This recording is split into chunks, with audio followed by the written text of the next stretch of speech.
जे पहिली घटना होती, जे हत्या प्रकरण होता, त्यामधले जे आरोपी होते त्यांच्याविरुद्ध यापूर्वी सुद्धा एक 3-4 गुन्हे दाखल होते आणि ते सर्व 2019च्या पूर्वीचे होते.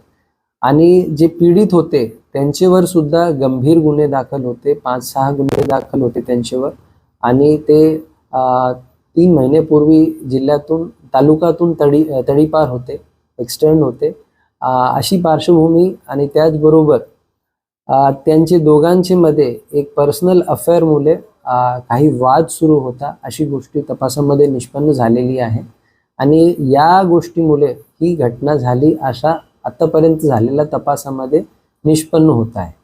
तर सर्व नागरिकांना, सर्व नंदुरबारकर आणि सर्वांना माझी विनंती आहे, या तपासाबद्दल, या घटनेबद्दल जे वेगवेगळी कथन सुरू आहे त्यांच्यावर कोणी विश्वास ठेवू नये.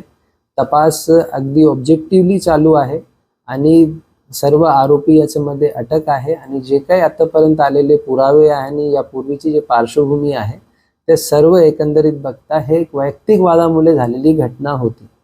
आणि आरोपीला जेवढा लवकर त्यांना सजा होईल त्या रीतीने तपास जलद गतीने सुरू आहे आणि पोलीस प्रशासनाचा पूर्ण प्रयत्न आहे की यामध्ये नक्की आरोपींना कडक सजा व्हावा.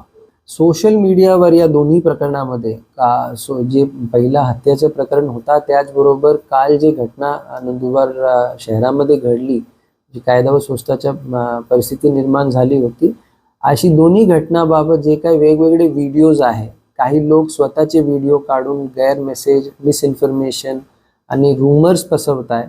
आणि घटना होती त्याचे व्हिडिओ काढून चुकीचे कमेंट्री, ज्याला आपण भडकाऊ म्हणू शकतो, भडकवणारे म्हणू शकतो आणि लोकांना व्हायलन्ससाठी प्रेरित करणारे म्हणू शकतो, अशा प्रकारचे पोस्ट काही लोक करत आहे. असे लोकांना सायबर सेल नंदुरबारने आयडेंटिफाय करून त्यांच्यावर कारवाई सुरू केलेली आहे आणि काही लोकांवर गुन्हा सुद्धा दाखल आहे.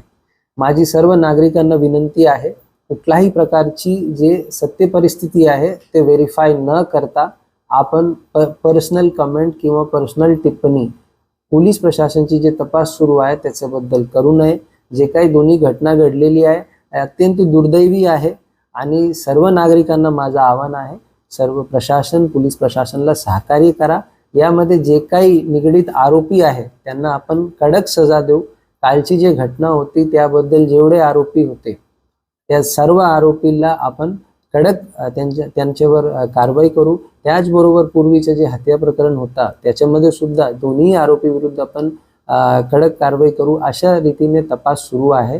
हे सर्व चालू असताना नागरिक आणि सर्व जे काही आपले जिल्ह्याचे बंधू आणि भगिनी आहे ते सोशल मीडियावर गैरजबाबदार पोस्ट करू नये. आपल्याला कुठल्याही प्रकारचं क्लॅरिफिकेशन हवी असेल तर ऑफिशियल जे प्रेस नोट आहे, प्रेसमध्ये इश्यू झालेली आतापर्यंतची जे काही इन्फॉर्मेशन आहे त्यांना कन्सिडर करा. आणि त्या व्यतिरिक्त जर आपल्याला कुठल्याही प्रकारचं क्लॅरिफिकेशन असेल तर आपण नक्की नजीकचे पोलीस स्टेशनला संपर्क साधू शकतात आणि नियंत्रण कक्षाला संपर्क साधू शकतात.